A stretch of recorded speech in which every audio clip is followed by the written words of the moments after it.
Saudara-saudara pendengar yang kami kasihi dimanapun Anda berada, Anda kembali bersama kami pada acara Telaga, Tegur Sapa Gembala Keluarga. Saya Gunawan Santoso bersama Ibu Idayanti Raharjo dari Lembaga Bina Keluarga Kristen telah siap menemani Anda dalam sebuah perbincangan dengan Bapak Pendeta Dr. Paul Gunadi. Beliau adalah seorang pakar dalam bidang konseling dan dosen di Seminari Alkitab Asia Tenggara, Malang. Kali ini kami akan berbincang-bincang tentang pandangan-pandangan yang ada seputar kehidupan berkeluarga. Dan kami percaya bahwa acara ini pasti akan sangat bermanfaat bagi kita sekalian. Dari studio kami ucapkan selamat mengikuti. Pak Paul, di dalam kehidupan kita sehari-hari sebagai keluarga, sebagai suami istri, khususnya suami istri Kristen, Pak, ya, itu seringkali ada pandangan-pandangan atau pendapat-pendapat, bahkan itu cenderung seperti mitos gitu, sesuatu yang dipercayai dari waktu ke waktu sehingga mengkristal. Ada pandangan misalnya saja yang mengatakan bahwa kalau pernikahan itu sudah diberkati di gereja, jadi pernikahan Kristen itu bisa bebas konflik gitu. Jadi pertengkaran-pertengkaran itu ya ada, tetapi tidak berarti gitu Bapak. Tapi di dalam pengalaman saya khususnya setelah sekian tahun menikah itu kadang-kadang mengalami pertengkaran yang sampai cukup panas gitu ya. Lalu mendengar ungkapan-ungkapan seperti itu, saya jadi bingung gitu Bapak kadang-kadang. Ya, kita tahu bahwa pernikahan itu diperkenan oleh Tuhan dan sebagainya, diberkati di gereja. Tapi kok ya konflik itu masih tetap ada gitu Bapak. Itu gimana Bapak? Saya juga mengalami yang Pak Gunawan alami. Jadi waktu saya masih baru menikah, saya lumayan terkejut sewaktu menyaksikan bahwa saya dan istri saya bisa bertengkar, dan bertengkar yang lumayan panas. Dan itu tidak saya harapkan. Kenapa tidak saya harapkan? Ya karena adanya mitos tersebut Pak Gunawan. Jadi saya pun berkesan bahwa kalau kami ini dijodohkan Tuhan dan hubungan kami diberkati Tuhan, seharusnya lah kami ini tidak ada lagi konflik dalam hubungan kami. Ternyata yang terjadi tidaklah demikian Pak Gunawan. Saya kira kita acap kali Pak Gunawan mengidentikan berkat Tuhan dengan hidup tanpa pergumulan atau hidup tanpa ketegangan atau masalah. Nah, setelah saya menikah dan juga mengamati pasangan-pasangan Kristen lain, saya akhirnya menemukan bahwa hidup dalam Tuhan tidaklah senantiasa berarti bebas dari problem. Hidup dalam pernikahan memang benar-benar memberikan peluang bagi kita untuk berkonflik. Karena definisi konflik itu sendiri adalah perbedaan pendapat atau perbedaan pandangan. Dua orang yang tidak dibesarkan dalam rumah dan keluarga yang sama sudah tentu mempunyai cara pikir yang berbeda dan cara hidup yang juga tidak sama. Otomatis proses pernikahan menjadi proses penyesuaian diri, dan dalam penyesuaian itu sudah tentu ada tarik ulur, ada rasa tidak senang, ada rasa tidak mau berubah, ada rasa menuntut yang satunya lebih berubah, ada rasa kurang dimengerti, dan sebagainya. Dan semua itu adalah bagian yang alamiah atau yang normal dalam suatu pernikahan. Jadi jangan sampai kita ini terburu-buru melabelkan bahwa karena kami sekarang mengalami konflik, berarti pernikahan kami ini tidak dikehendaki Tuhan. Begitu. Pak Paul, kalau konflik itu akan selalu terjadi ya Pak Paul. Apakah pernikahan itu bisa menghancurkan Atau maksudnya konflik itu bisa menghancurkan pernikahan atau mungkin juga bisa sebaliknya, bisa memperkuat pernikahan? Itu adalah mitos nomor 2 ya, Bu Ida ya. Yaitu ada di antara kita yang berpandangan bahwa kalau konflik itu berarti akan memperkuat pernikahan kita. Jadi konflik dilihat sebagai sesuatu yang positif. Nah, saya mempunyai suatu pandangan yang sedikit berbeda dari keyakinan tersebut. Konflik itu sendiri ya memang tidak apa-apa. Konflik dalam pengertian beda pandang. Namun yang sering kali terjadi adalah konflik akhirnya membuahkan pertengkaran. Jadi saya bedakan konflik dengan pertengkaran.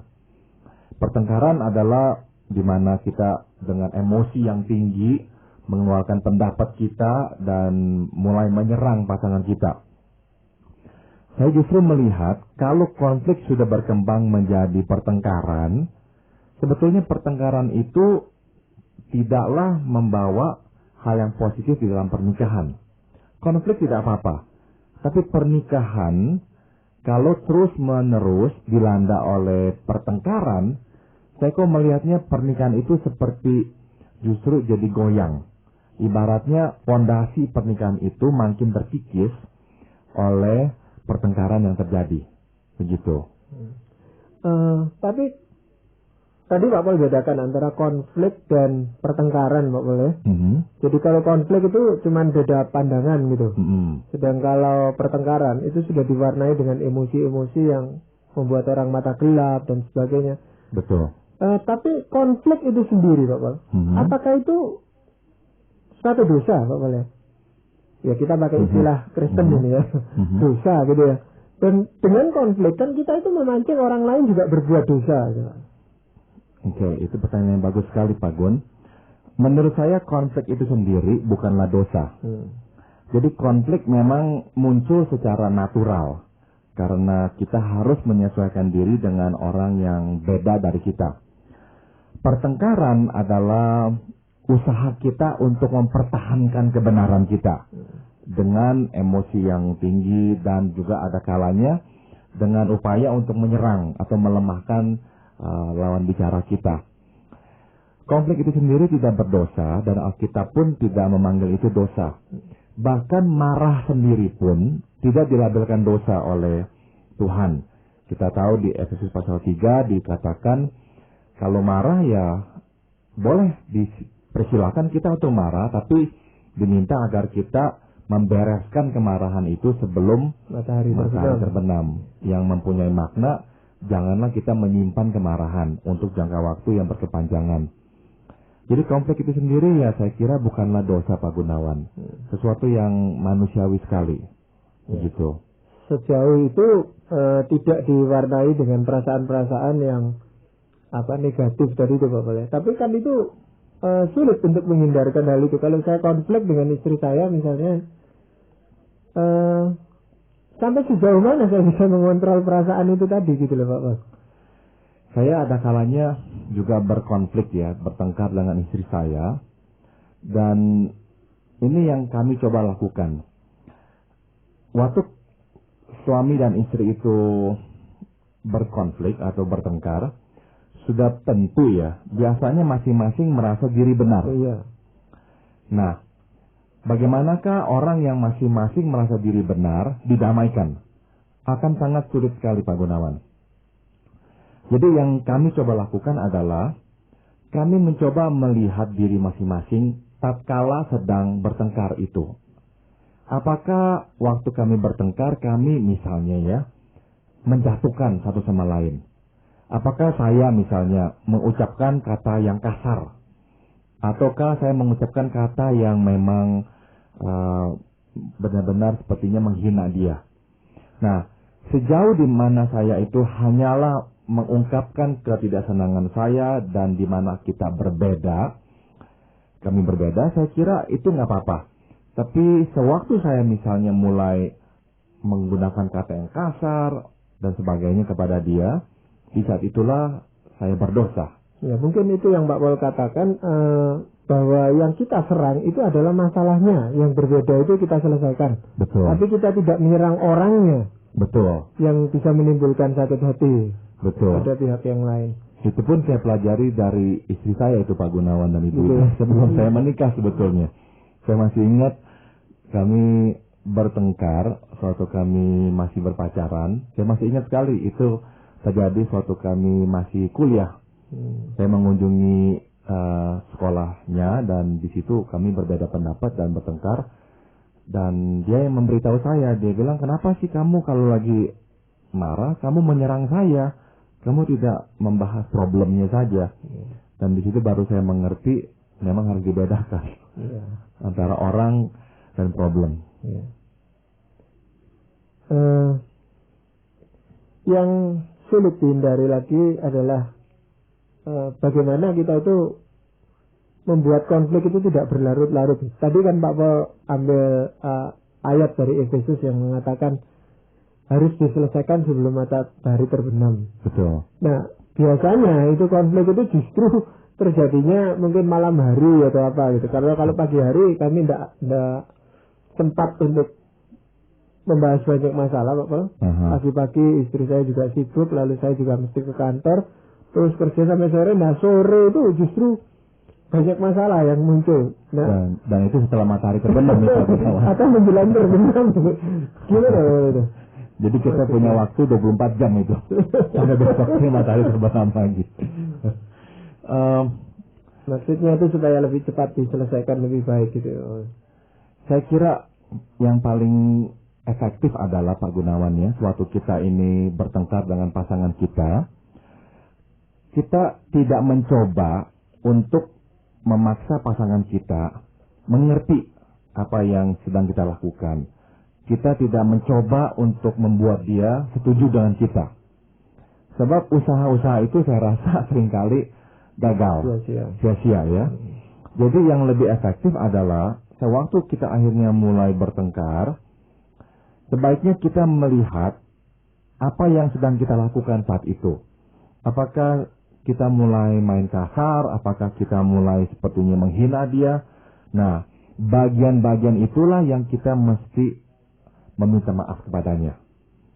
Jadi tadi saya sudah singgung, misalkan saya tahu saya itu berkata sesuatu yang salah, bukan berkaitan dengan solusi atau masalahnya ya, tapi dalam mengungkapkan ekspresi diri saya marah dan sebagainya, saya malah melukai dia.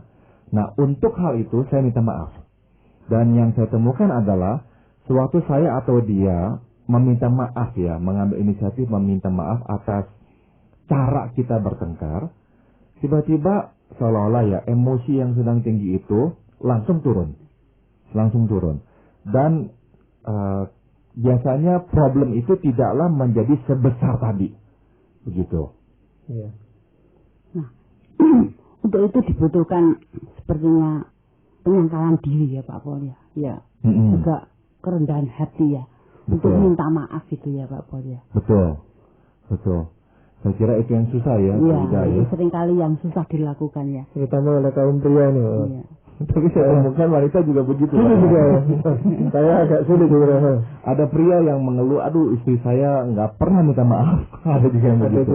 Ada. Dan kalau kita berpikiran bahwa jangan sampai pertengkaran ini merusak suasana rumah tangga ya. Kemudian kasih itu ya, terutama kasih ya Pak Paul ya. Untuk mengasihi pasangan kita. Itu mungkin satu-satunya jalan untuk meredakan konflik itu ya Pak Paul. Betul. Saya mau menggarisbawahi yang tadi Ibu Ida katakan ya, yaitu penyangkalan diri ya. Yaitu dalam wujud kerendahan hati.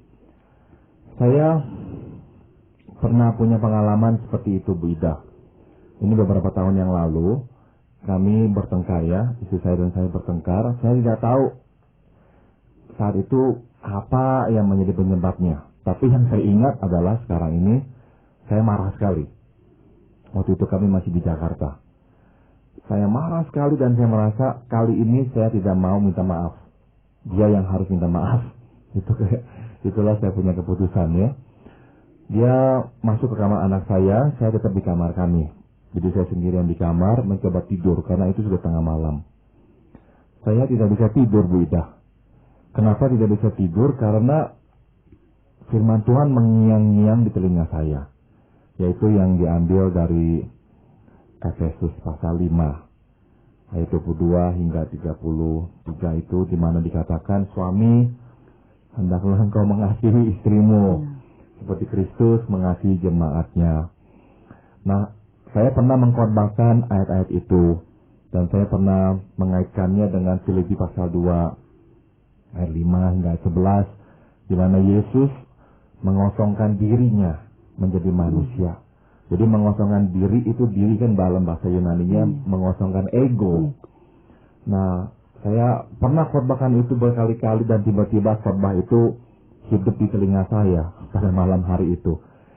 Jadi saya tahu maksud Tuhan. Saya tahu yaitu Tuhan meminta saya untuk berinisiatif berdamai kembali dengan istri saya. Tapi saya saking jengkelnya tidak mau, Bu Ida. Saya berkata kepada diri saya, pokoknya harus dia yang minta maaf sekarang ini. Saya tidak akan minta maaf. Tapi terus firman Tuhan menegur saya. Akhirnya saya tidak bisa lagi tidur dengan damai. Saya terpaksa meminta maaf. Saya gunakan kata terpaksa sebab kalau menuruti isi hati tidak mau minta maaf duluan. Terus saya merasa tidak bersalah sama sekali. Jadi saya datang ke kamar anak saya dan saya melihat dia sedang jongkok di lantai menangis. Waktu saya melihat dia menangis, tiba-tiba kemarahan saya sirna. Tidak ada lagi kemarahan. Saya justru merasa iba. Saya mendekatinya, saya membelai rambutnya, dan saya hanya berkata, sorry ya. Dan dia juga berkata, enggak apa-apa, saya juga sorry. Beres. Saya kembali ke kamar saya, dia masih mau menangis, jadi saya tinggalkan. Terus saya kembali ke kamar saya, tiba-tiba seperti 10 kilo lebih ringan. Tiba-tiba beban itu hilang dari hati saya. Nah, yang saya maksud adalah itu ya, jadinya konflik itu sendiri mungkin belum bisa diselesaikan. Karena ada kalanya memang perlu waktu untuk menyesuaikan diri, untuk supaya kita mengerti pasangan kita dan dia mengerti pikiran kita dan sebagainya. Jadi ada kalanya konflik memang memakan waktu yang lebih lama untuk diselesaikan. Tapi pertengkaran itu bisa diselesaikan, bisa dihentikan. Yaitu dengan cara ya kita melihat caranya kita bertengkar tadi. Kalau memang kita keterlaluan atau apa, ya jangan ragu mengambil inisiatif dan meminta maaf untuk perlakuan kita. Begitu. Sebenarnya unsur yang mendorong Pak Paul sampai mau datang ke kamar sebelah itu tadi ya, menemui istri, sebenarnya kan ada sesuatu kekuatan itu Pak Paul ya. Apa itu yang disebut kasih terhadap pasangan kita atau apa Pak Paul? Saya jujur ya Pak Gunawan, saat itu sih tidak ada ya. Sekarang sih saya lagi jengkel gitu Pak Gun. Tapi firman Tuhan yang tadi mengiang-iang itu mengingatkan. Mengingatkan, jadi motivasi saya adalah menaati firman Tuhan. Ya. Itu saja. Ya. Kalau begitu Pak Paul, memang anggapan bahwa kasih itu merupakan satu-satunya yang mengikat hubungan pernikahan itu bagaimana? Ini adalah salah satu mitos juga ya Pak Gunawan, apalagi di kalangan pasangan muda yang masih berpacaran, mereka acap kali berkata, pokoknya cinta, semuanya akan beres kalau cinta. Justru saya temukan ya tidak begitu. Cinta tidak cukup untuk mempertahankan atau memelihara pernikahan.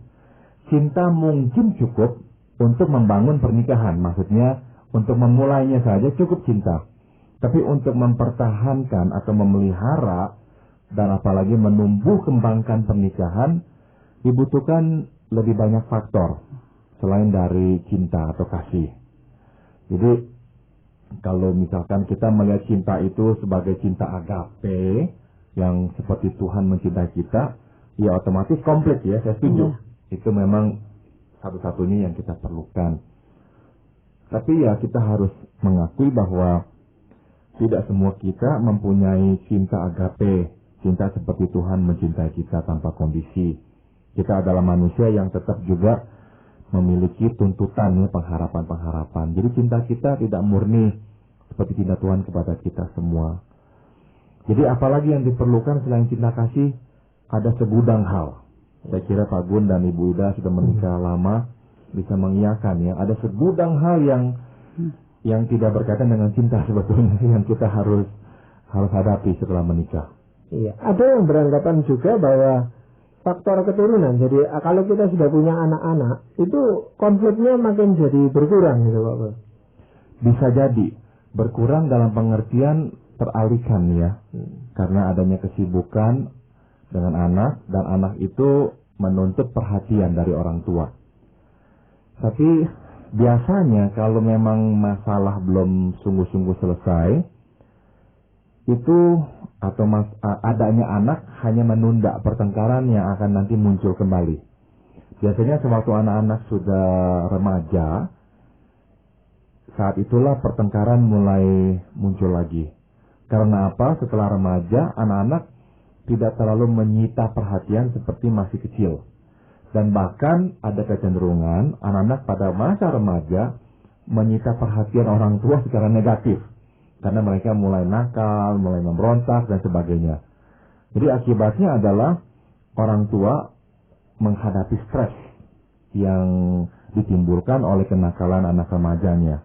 Nah, stres ini sewaktu menekan hubungan yang memang pada dasarnya kurang kuat, akan benar-benar bisa menggoyangkan pernikahan itu. Justru konflik itu kadang-kadang terjadi waktu kita menghadapi anak-anak ya Pak Pol ya. Tepat sekali, tepat sekali. Karena sudut pandang kita, sudut pandang antara suami dan istri itu kan berbeda. Betul. Dan yang juga sering terjadi adalah pada masa anak remaja, orang tua itu berkonflik dalam pengertian mulai membangkit-bangkitkan penyesalannya. Yaitu misalnya seorang suami yang berkata, engkau terlalu lunak kepada anak. Seorang ibu yang berkata, engkau terlalu keras kepada anak. Nah, kenapa masing-masing bisa berkata begitu? Karena memang sebetulnya ada ketidakpuasan sebelum anak itu remaja. Namun karena anak itu belum benar-benar bermasalah, jadi konflik bisa dihindarkan. Waktu anak itu akhirnya bermasalah, maka muncullah keinginan untuk mempersalahkan pasangan kita. Sebab kita merasa anak menjadi begini gara-gara ulahmu. Begitu biasanya yang terjadi. Itu akan lebih sukar memang Pak Pol, penyelesaian konflik kalau yang jadi objek ini adalah anak kita yang sama-sama kita mengasihi gitu. Daripada kalau itu ya barang atau apa. Betul, betul. Tapi penyelesaiannya bagaimana Pak Pol? Nomor satu ya saya kira yang perlu dilakukan, berhenti mempersalahkan pasangan kita. Kita mungkin marah karena mungkin sekali pasangan kita keliru, mungkin. Namun toh setelah kita marah, saya kira yang baik adalah tidak lagi membangkit-bangkitkan kesalahan pasangan kita. Yang penting sekarang adalah apa yang harus kita lakukan dari titik ini sampai ke depan. Nah, apa yang harus dilakukan sudah pasti menyelaraskan kembali bagaimana kedua orang tua ini bisa bersatu dalam menghadapi masalah si anak. Nah, di sini memang yang nomor satu harus dipersatukan bukannya anak dengan orang tua, tapi ayah dengan ibu harus bersatu dulu. Kalau ayah dan ibu belum bersatu, belum sevisi ya, belum sependapat dalam menghadapi si anak biasanya terus bermasalah. Begitu. Jadi sangat diperlukan kesatuan orang tua. Ya, konflik-konflik jenis ini yang tidak bisa selesai dalam semalam ini Pak Pol. Lama sekali biasanya. Sebab waktu anak-anak sudah remaja, dan bila memang masalah itu muncul dari hubungan orang tua yang kurang baik, berarti sudah sedikit terlambat sebetulnya untuk bisa dikoreksi. Karena apa? Karena anak itu sudah lumayan dewasa ya. Jadi untuk memutar kembali jarum jam kehidupan ya tidak mungkin lagi. Tapi pasangan suami istri yang seringkali konflik di depan anak mereka, misalnya, itu apa dampaknya Pak? Biasanya sih akan membuat si anak itu hidup dalam rasa frustrasi. Karena ketegangan yang bertubi-tubi dan terus berkepanjangan akan membuat daya tahannya dia menghadapi stres makin lemah. Sehingga dia memerlukan ruang gerak atau tempat untuk bisa bebas dari ketegangan ini.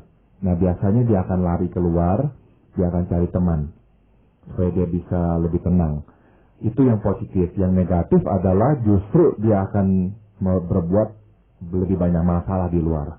Karena dia juga marah di dalam rumah, tapi tak bisa mengungkapkannya. Jadi dia akan keluar dan mengkompensasikannya itu dengan berbuat hal-hal yang lebih bermasalah lagi. Iya. Berarti pasangan-pasangan suami istri Kristen ini juga tidak kebal terhadap konflik, Pak Boleh? Betul. Sama sekali tidak. Jadi walaupun diberkati di gereja tetap bisa terjadi konflik. Betul. Dan juga konflik itu tidak selalu itu memperkuat pernikahan, bisa menghancurkan kalau tidak diselesaikan dengan baik ya. Tepat sekali. Apakah ada ayat Alkitab mungkin yang Pak Paul siapkan untuk itu? Saya ingin membacakan dari Galatia pasal 6 ayat yang pertama, yang saya kira banyak sekali di antara kita yang sudah mengenalnya. Galatia pasal 6. Iya, betul. Ayatnya berbunyi, saudara-saudara, kalaupun seorang kedapatan melakukan suatu pelanggaran, maka kamu yang rohani harus memimpin orang itu ke jalan yang benar dalam roh lemah lembut, sambil menjaga dirimu sendiri, supaya kamu juga jangan kena pencobaan. Jadi di sini ditekankan, kalau kita misalnya ada masalah ya dengan yang lain, kita ini ya seyogianya lah memimpin ya. Dalam pertengkaran, dalam konflik juga sama ya, memimpin dengan lemah lembut, bukan menghancurkan, bukan menyerang. Jadi kita ikuti prinsip firman Tuhan ini. Iya. Jadi kita itu tidak terlepas ya Pak Paul di dalam menyelesaikan masalah atau konflik. Kalau kita itu dekat dengan Tuhan dan firman Tuhan itu selalu kita baca, pasti telinga kita juga akan terngiang ya. Untuk senantiasa merendahkan hati, menangkal diri, sehingga kita itu akan tetap mengasihi pasangan kita. Walaupun mereka mungkin menyakitkan hati kita, kita itu akan bisa mengampuni. Betul. Ya, betul. Saya setuju sekali dengan apa yang kita katakan itu. Betul. Jadi demikianlah tadi para pendengar yang kami kasihi, kami telah mempersembahkan sebuah perbincangan seputar kehidupan keluarga, khususnya tentang masalah-masalah mitos yang berkaitan dengan konflik di dalam kehidupan rumah tangga, bersama Bapak Pendeta Dr. Paul Gunadi dalam acara Telaga Tegur Sapa Gembala Keluarga. Dan bagi Anda yang berminat untuk melanjutkan acara Tegur Sapa ini, silakan Anda menghubungi kami lewat surat. Alamatkan surat Anda ke Lembaga Bina Keluarga Kristen atau LBKK, Jalan Cimanuk 58, Malang. Saran-saran, pertanyaan, serta tanggapan Anda sangat kami nantikan. Sampai jumpa pada acara Telaga yang akan datang.